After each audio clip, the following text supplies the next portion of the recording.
할렐루야, 좋은 아침입니다. 오늘도 이렇게 아침에 예배를 드릴 수 있게 해주시는 우리 주님의 은혜 감사하는 마음으로 또 믿음으로 또 사모하는 마음으로 이 예배를 활짝 열겠습니다. 기도하겠습니다. 아버지 하나님, 오늘도 귀한 하루, 귀한 건강과 함께 이렇게 시작하게 하시니 감사합니다. 우리 주님 이 예배를 받으시고 저희들의 각 사람에게 필요한 은혜가 무엇인지 잘 아시는 우리 아버지 하나님께서 그 은혜를 부어 주시옵소서. 시종을 온전히 우리 주님께만, 그리고 성령님의 감동하심과 역사하심에만 의탁드리며 예수님의 귀하신 이름으로 감사하며 기도하옵나이다. 아멘. 우리 하나님의 말씀은 사도행전 8장 1절에서 3절, 8장 1절에서 3절, 그리고 9절에서 13절까지 읽겠습니다. 먼저 1절에서 3절 시작. 그날에 예루살렘에 있는 교회에 큰 박해가 있어 사도 외에는 다 유대와 사마리아 모든 땅으로 흩어지니라. 경건한 사람들이 스데반을 장사하고 위하여 크게 울더라. 사울이 교회를 잔멸할새 각 집에 들어가 남녀를 끌어다가 옥에 넘기니라. 9절 시작.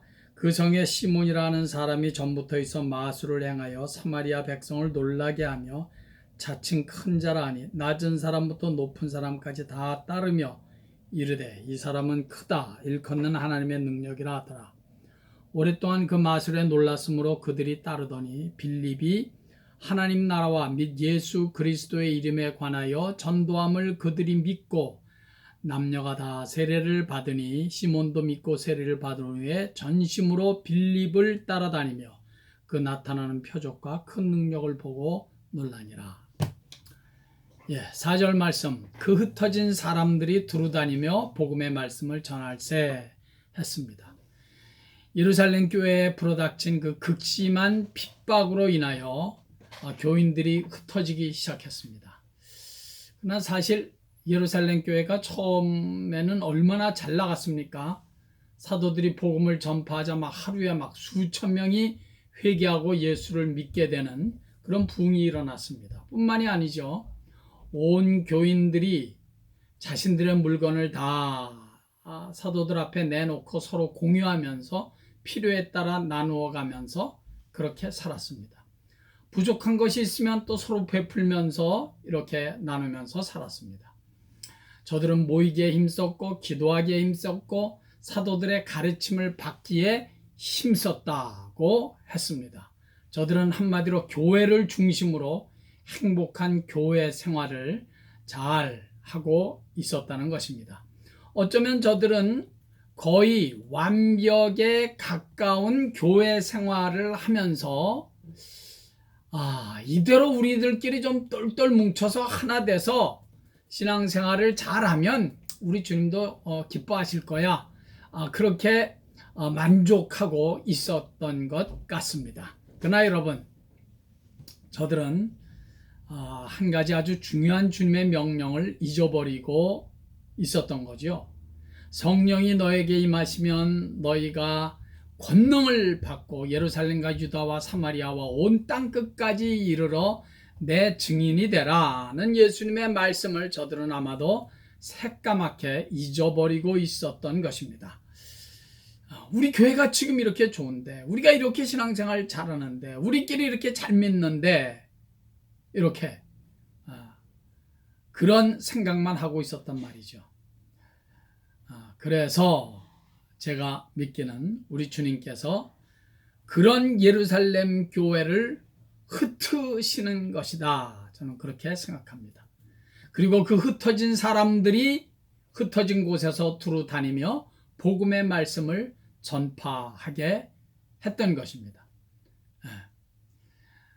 흩어진 그 예루살렘 교회의 교인들은 아마도 흩어지면서 비로소 깨달았을 것입니다. 주님께서 우리에게 예루살렘과 온 유대와 사마리아와 땅 끝까지 가서 예수의 증인이 되라고 하셨는데 우리가 그동안 그 사실을 아주 그냥 까맣게 잊어버리고 우리끼리만 너무 좋고 우리끼리만 너무 똘똘 뭉쳐서 이 신앙생활 하는 것에만 만족하고 있었구나.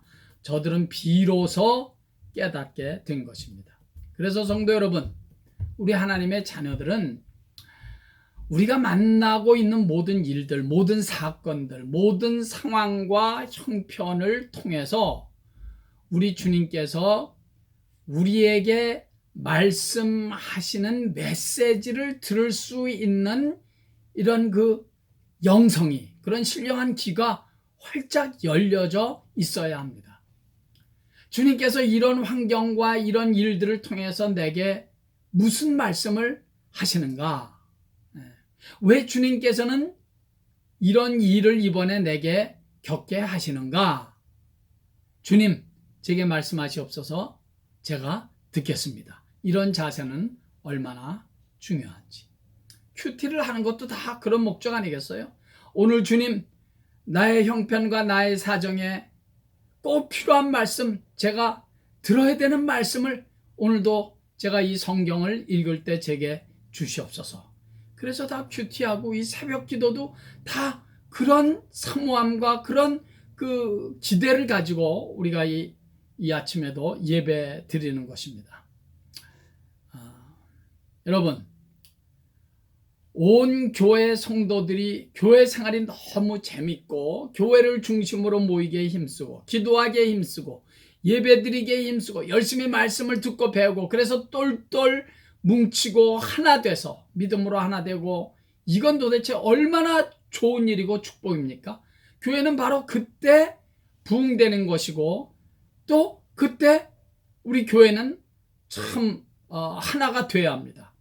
교회가 하나 되지 않고 뭐 서로 인상이나 쓰고 싸우고 뭐 당이나 짓고 말이죠. 그건 사단 마귀가 제일 좋아하는 일이죠. 모이는 일에, 기도하는 일에, 또 헌신하고 교회를 섬기는 일에, 예배드리는 일에 하나가 되고 이렇게 뭉쳐야 하는 건 아무리 강조해도 지나지 않을 것입니다. 그러나 여러분, 이 한 가지를 우리가 꼭 기억해야 합니다. 하나가 되고 똘똘 뭉친다는 그 자체가 목적이 돼서는 안 된다는 것입니다. 예수 안에서 하나가 되고 뭐 사랑으로 하나 되고 믿음으로 기도로 하나가 되어야 하는 그 목적이 뭐냐면 복음을 전파하기 위함이다 라는 사실을 절대로 잊어서는 안 됩니다. 교회는 복음을 전파하는 일, 예수를 전파하는 일이 결국은 그 궁극적인 목적이 되어야 합니다. 왜 교회가 부흥돼야 합니까? 양적으로도 그렇고 질적으로도 그렇고, 교회가 양적으로 질적으로 부흥이 돼서 결국은 더 많은 사람들에게 복음을 전하고 더 많은 일에 선교하고 더 많은 사람들에게 예수의 복음을 증거하기 위해서 교회는 부흥돼야 하는 것입니다. 부흥 자체의 목적이 있어서는 안 되고, 그리고 부흥을 위해서 하나가 되고 이렇게 똘똘 뭉치는 그 자체가 목적이 돼서는 안 됩니다. 교회는 이렇게 복음이 전파되고, 그래서 교회를 통해서 예수 믿는 사람들이 자꾸 많아지고 은혜를 받고, 은혜를 받지 못한 자들이 은혜를 받고 말이죠. 신앙생활에 힘들고 지친 영혼들이 와서 하나님의 능력과 은혜를 공급받아서 그 지친 자리에서 벌떡 일어나 다시 힘차게 믿음의 길을 가게 되는 거. 가장 중요한 것은 예수 믿지 않는 자들이, 복음을 모르던 자들이 교회에 와서 복음을 믿게 되는 거. 그런 부흥이 없다면 그건 엄격하게 말하면 교회가 아닐 수 있습니다. 우리는 지금이 너무 좋으니까 이 정도면 됐습니다. 우리끼리 잘 믿고 천국 갑시다. 할렐루야. 이것도 물론 그런 자세가 돼서는 안 됩니다. 교회의 목적은 궁극적으로 복음을 전파하는 일에 쓰임받아야 합니다. 교회 한 사람 한 사람은 복음을 전파하는 일에, 예수를 전파하는 일에 쓰임을 받아야 하고, 그것을 위해서 교회는 부흥돼야 합니다. 그것이 교회의 목적이고 성도의 목적입니다. 그렇지 않으면 하나님께서 교회를 흩으실 수도 있습니다. 예루살렘 교회처럼 말입니다. 여러분, 예전에 제정 러시아 정교회가 전하라는 복음은 전하지 않고 온통 사리사욕과 명예와 교권 탐욕에 눈이 어두워 부패하고 타락하자 그것을 더 이상 보고만 계실 수 없었던 하나님께서 1917년 러시아 볼셰비키 혁명을 일으켜서 그 러시아 혁명이라는 빗자루를 들어서 부패해가는 썩어가는 교회를 완전히 대청소하셨습니다. 중국도 마찬가지예요.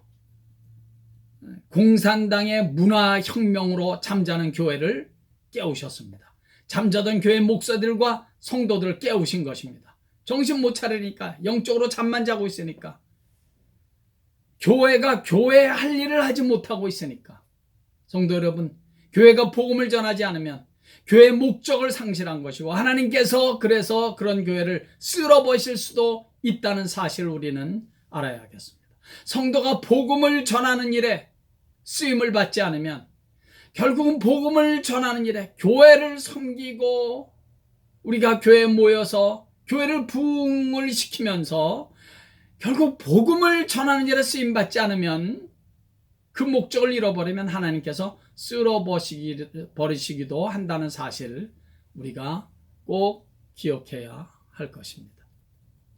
어쩌면 요즘이 하나님께서 미국뿐만이 아니라 지구상에 퍼져 있는 모든 이 교회들을 영적으로 대청소하시는 것이 아닌가, 개인적으로 그런 생각을 지울 수가 없습니다. 교회가 땅끝까지 복음을 전해야 하는 일은 하지 않고 자기들끼리 모여 예배드린다는 자체에만 만족하고 아무 헌신도 희생도 하지 않고 있으면 그 자체가 이미 타락입니다. 기껏 한다는 것이 교회 건물만 자꾸 화려하게 짓기나 하고 말이죠. 교회가 예수의 복음, 십자가의 복음, 죄 용서함의 복음, 천국의 복음은 전하지 않고 예수 믿어서 종교 생활이나 하는 수준에 머물러 있으면 주님의 마음은 너무 아파하실 것 같습니다. 소위 얼마 전서부터 불어닥친 이 positive thinking이라는 적극적 긍정적 사고방식으로 유명해진 우리 저 수정교회 라버 슐러 목사의 뒤를 이어서 요새는 이 긍정의 힘이라는 책으로 세계적 스타가 된 조엘 오스틴 같은 목사님의 메시지는 여러분 사실상 복음의 메시지는 아니라고 저는 생각합니다. 저는 어떤 특정 교회나 목사를 절대로 비난하고 싶은 마음은 없습니다. 그러나 잘못된 메시지는 지적하고 싶은 심정이 있습니다. 그런 메시지는 꼭 예수가 없어도 사실은 돼요. 모든 일을 긍정적으로 생각하고 긍정적으로 말하고 긍정적으로 대처하면 되죠. 구태여 거기에 예수가 꼭 왜 필요합니까? 무슨 죄 사함의 복음, 죄 용서함의 복음, 왜 회개를 해야 되는지 그런 메시지가 필요 없다면 예수가 필요 없는 거죠. 하면 된다. 꿈을 잃지 말고 꿈을 가지고 열심히 살면 언젠가는 반드시 꿈은 이루어진다. 하면 된다. 이게 복음 같아 보일 수 있지만 천만의 건 절대로 복음이 아닙니다. 그런 건 굳이 예수가 없어도 하면 된다 하면 된다를 스스로 자신에게 외치고 또 외치고 자신에게 자꾸 주입시키면서 살려는 거예요. 긍정적으로 생각하면서 적극적으로 이 사고방식을 가지면서 살려는 거예요. 일종의 자기 최면 같은 것입니다. 그런 건 복음이 아니죠. 그런 사람들의 복이란 맨 믿기만 하면 회사에서 승진도 하고 병도 낫고 망하던 사업도 다 잘 되고 믿기만 하면 자네들도 다 원하는 대로 다 잘 되고 안 되던 일 다 잘 되고 100번 양보해서 그것도 어쩌다 한번 그렇게 말씀할 수 있다고 쳐요. 어떻게 설교 때마다 그렇게 말씀을 전합니까? 그건 정말 복음이 아니죠. 그렇게 할 수 있다는 거에 참 대단한 거예요. 예수의 이름으로 그건 완전히 거의 사기치는 것 같은 예수님의 복을 이따금씩 좀 이렇게 돌이켜볼 필요가 있어요. 예수님의 복, 심령이 가난한 자가 복이 있나니 천국이 저희 것이며, 애통하는 자가 복이 있나니 그들이 위로를 받을 것이며, 온유한 자가 복이 있나니 긍휼히 여기는 자는 복이 있나니, 마음이 청결한 자는 복이 있나니, 화평케 하는 자는 복이 있나니, 의를 위하여 핍박을 받는 자는 복이 있나니 천국이 저희 것입니다. 여러분, 예루살렘 교회의 교인들은 모이기에 힘쓰고 기도하기에 힘쓰고 말씀을 받기에 힘쓰다가 오히려 큰 핍박을 받아 지금 흩어져 도망가고 있습니다. 예. 의를 위하여 핍박을 받고 있다는 거예요. 그리고 그 흩어진 그곳에서 복음을 전하고 있습니다. 그렇다면 우리 주님의 평가, 주님의 기준으로는 그것이 복이라는 거예요. 내가 그 어떤 고난과 문제 가운데 있든지 그 가운데서 죄에서 돌이켜 좀 더 거룩한 길을 가게 되고 주님을 볼 수 있다면 그것이 복이라는 거예요. 마음이 청결한 자는 복이 있나니 저가 하나님을 볼 것이며, 혹 어떤 고난으로 인하여 내 마음이 가난해지고 겸손해지고 그래서 더욱더 은혜를 사모하게 되고 하나님의 말씀에 목마르게 되고 은혜에 목마르게 되고 경건과 거룩에 목마르게 된다면 그것이 복이라는 거예요. 왜? 그렇게 겸손하고 낮아지고 심령이 가난한 자가 돼서 내 마음에 예수 그리스도로 충만해지고 내 마음이 천국으로 충만해지게 되니까 그게 복이라는 거죠. 뭐 회사에서 그냥 말단으로 있는 사람이 자꾸 승진되고 병든 사람이 그저 100% 다 그냥 낫고 자식들 다 잘되고 사업도 그냥 하루아침에 다 그냥 풍성해지고 이런 복이 아니라, 그런 복이 아니라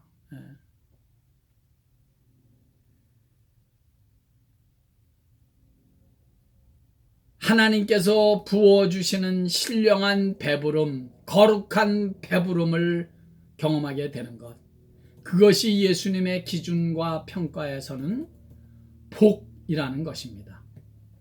그러면 빌립 집사님은 어떤 복음을 외쳤나? 오늘 본문에서 좀 찾아보겠습니다. 12절 말씀. 빌립이 하나님 나라와 및 예수 그리스도의 이름에 관하여 전도함을 그들이 믿고 남녀가 다 세례를 받으니. 오늘 12절 말씀입니다. 오늘은 그가 외친 복음의 첫 번째, 하나님 나라. 오늘은 그 하나님 나라에 대한 말씀을 드리겠습니다.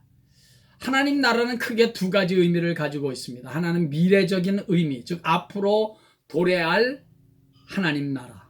믿는 자들이 죽음 이후에 가게 되는 나라, 하나님 나라, 천국. 말할 것도 없이 우리 모든 하나님의 자녀들은 그 나라를 소망하고 살고 있습니다. 요새 같은 요란한 때에는 좀 제발 좀 빨리 그날이 왔으면 좋겠다는 생각이 간절합니다. 마가복음 1장 14절 15절에서 주님께서 직접 이런 말씀하셨습니다. 요한이 잡힌 후 예수께서 갈릴리에 오셔서 하나님의 복음을 전파하여 이르시되 때가 찼고 하나님의 나라가 가까웠으니 회개하고 복음을 믿으라 하시더라.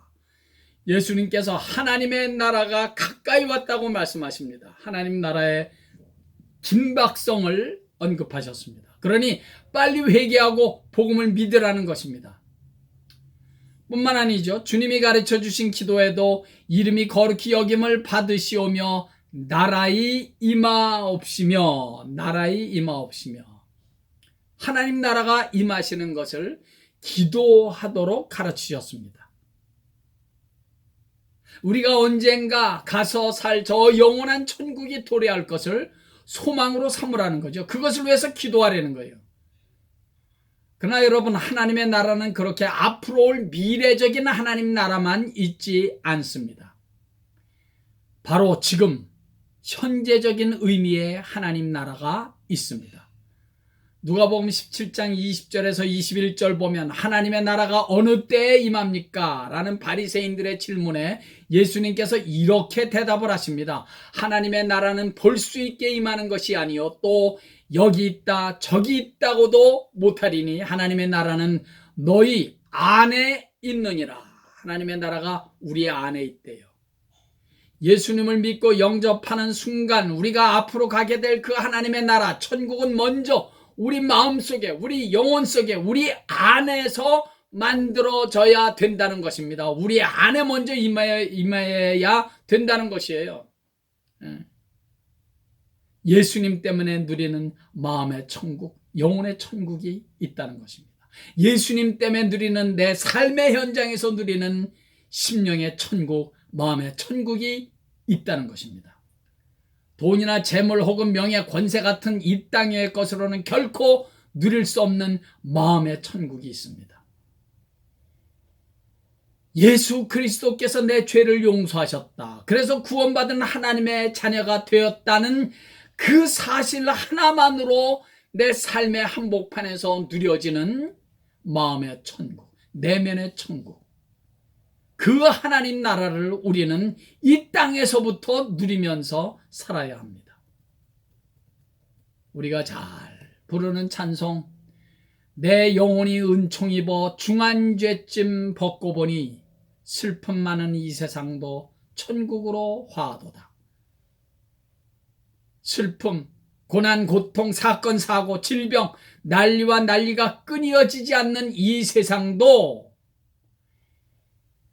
내 영혼이 은총 입어 예수의 피로 중한 죄짐을 벗고 보니 이 슬픔 많은 이 세상, 이런 난리의 세상도 천국을 누리며 살게 된다는 것입니다.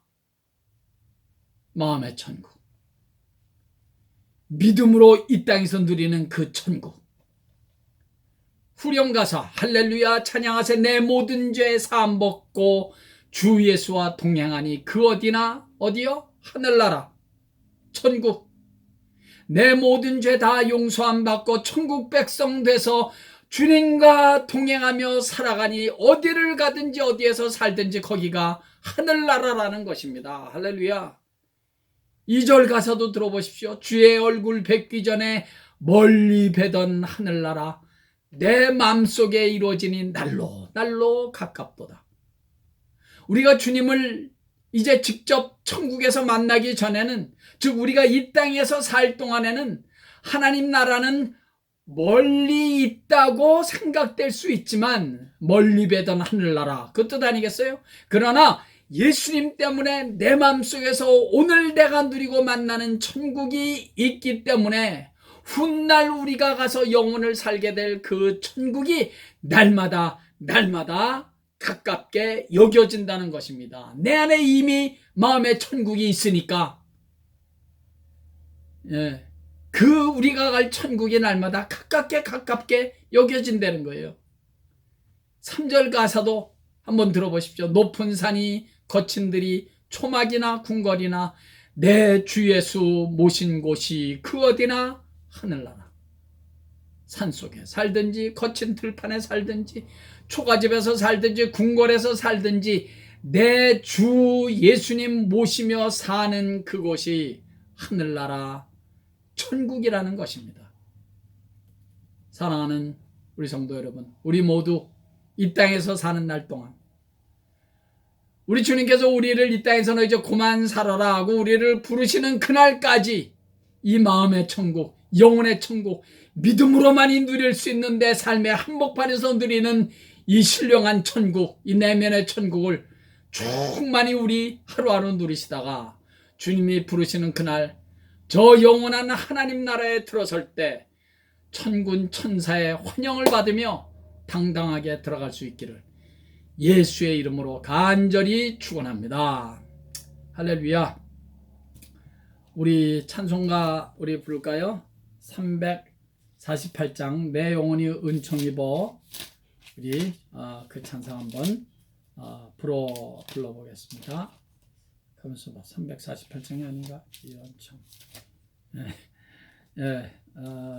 내 영혼이 은총 입어. 438장입니다. 438장. 예. 내 영혼이 은총 입어 중한 죄짐 벗고 보니, 우리 한번 우리 가사를 다시 한번 잘 생각하면서, 내 영혼이 은총 입어 중한 죄짐 벗고 보니, 슬픔 많은 이 세상도 천국으로 가도다. 할렐루야 찬양하세. 내 모든 죄 사함받고 주 예수와 동행하니 그 어디나 하늘나라. 주의 얼굴 뵙기 전에 멀리 되던 하늘나라, 내 맘속에 이루어진 날로 날로 가깝도다. 할렐루야 찬양하세. 내 모든 죄 사함받고 주 예수와 동행하니 그 어디나 하늘나라. 높은 산이 거친 총악이나 궁궐이나 내 주 예수 모신 곳이 그 어디나 하늘나라. 아멘. 할렐루야 찬양하세. 내 모든 죄 사함받고 주 예수와 동행하니 그 어디나 하늘나라. 할렐루야 찬양하세. 내 모든 죄 사함받고 주 예수와 동행하니 그 어디나 하늘나라. 아버지 하나님이여, 저희들을 하나님 나라 백성으로 이미 오래전에 삼아주신 것을 감사하고 또 감사합니다. 아버지 하나님, 이렇게 천국 백성 됐으니, 구원받은 하나님 나라 백성이 됐으니, 우리가 주님이 오라 하시는 그날까지, 주님이 우리를 천국 문에 들어서게 하시는 그날까지 이 땅에서 사는 동안 저희들이 내 삶의 한복판에서 예수님 때문에 천국을 누리게 하시고, 그 어떤 환경과 상황 속에 있든지 마음의 천국, 영혼의 천국, 내 내면의 천국을 결코 환경이나 세상에 빼앗기지 않도록 늘 믿음의 천국을 누리며 살아가는 믿음의 사람들 다 될 수 있도록 은혜를 베풀어 주시옵소서. 아버지 하나님, 내 주 예수 모신 곳이, 내가 주님과 동행하는 그곳이 그 어디나 천국이요 하나님 나라인 줄을 믿사오니, 그런 믿음을 가지고 오늘도, 이번 한 주간도, 아버지 하나님 올해 한 해도 남은 평생도 그렇게 매일매일 하나님의 천국, 예수 그리스도와 동행하며 살아가는 마음의 천국을 누리면서 살아가는 우리 모두 되게 해 주시옵소서. 예수님의 귀하신 이름으로 축복하옵고 기도하옵나이다. 아멘. 할렐루야. 예배를 마치겠습니다. 오늘도 예수님 때문에 천국을 많이 누리면서 사시기를 바라겠습니다. 할렐루야.